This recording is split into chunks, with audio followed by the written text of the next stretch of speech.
Hello बच्चों, so the question is the alkaline earth metal nitrate that does not crystallise with water molecule. तो question है कि कौन सा अल्कलाइन अर्थ मेटल नाइट्रेट ऐसा है जो वाटर के साथ क्रिस्टलाइजेशन नहीं करेगा। तो देखिए, अगर हम देखें तो इसमें हमारे पास जो कैटायन है Mg2+ है, देन Ca2+ है, स्ट्रोंटियम 2+ है और बेरियम 2+। तो एक्चुअल बेटा ये जो कंसेप्ट है कि वाटर मॉलिक्यूल के साथ क्रिस्टलाइजेशन होगा या नहीं होगा, it depend on the hydration, depend on the hydration energy concept.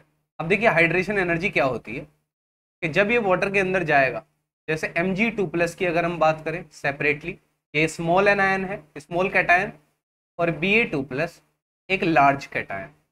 तो जब ये वाटर के अंदर जाएगा बेटा, तो due to high effective nuclear charge ये वाटर के नेगेटिव चार्ज को अपनी तरफ अट्रैक्ट करेगा, और इसका इन्फ्लुएंस इतना होगा कि 2 से 3 वाटर के मॉलिक्यूल एक दूसरे से कनेक्ट होते चले जाएंगे, और ऐसा ही सभी तरफ होगा, इस तरीके से चारों तरफ हो जाएगा, और इसका हाइड्रेटेड स्फीयर जो है वो बड़ा बन जाए।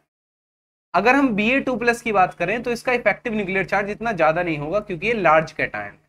इसका लार्ज कैटायन है तो इसका न्यूक्लियर चार्ज जो है वो बहुत कम होगा, यानी कि इलेक्ट्रॉन को अपनी तरफ खींचने की क्षमता।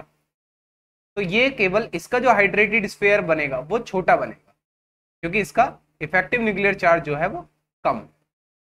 ठीक है, और ये एनफ हाइड्रेशन एनर्जी जो, अच्छा, जितने ज्यादा हाइड्रोजन जितने ज्यादा वाटर मॉलिक्यूल कनेक्ट होंगे उतने ज्यादा बॉन्ड बनेंगे और उतनी ज्यादा हाइड्रेशन एनर्जी निकलेगी।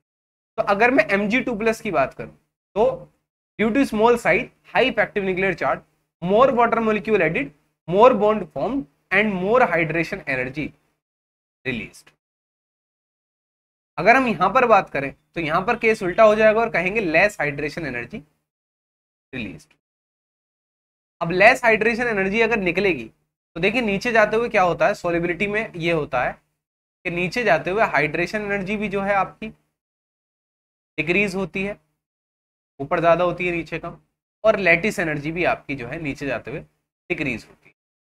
अब देखिए, मुद्दा ये होता है कि अगर हाइड्रेशन एनर्जी जो निकली है वो लैटिस एनर्जी से ज्यादा हो जाए तो कंपाउंड हो जाता है सोल्यूबल।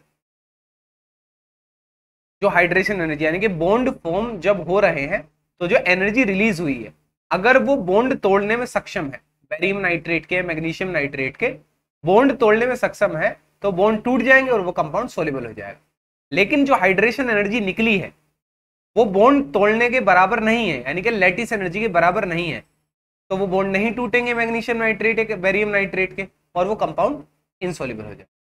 तो बेरियम नाइट्रेट के अंदर क्या होता है बेटा, सबसे कम हाइड्रेशन एनर्जी निकलती है, जिसकी वजह से वो कंपाउंड इनसॉल्युबल हो जाता है, insoluble.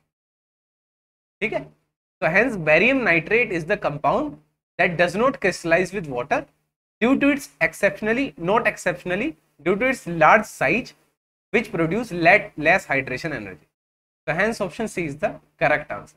So I hope the concept is very much clear to you. Thank you and best of luck.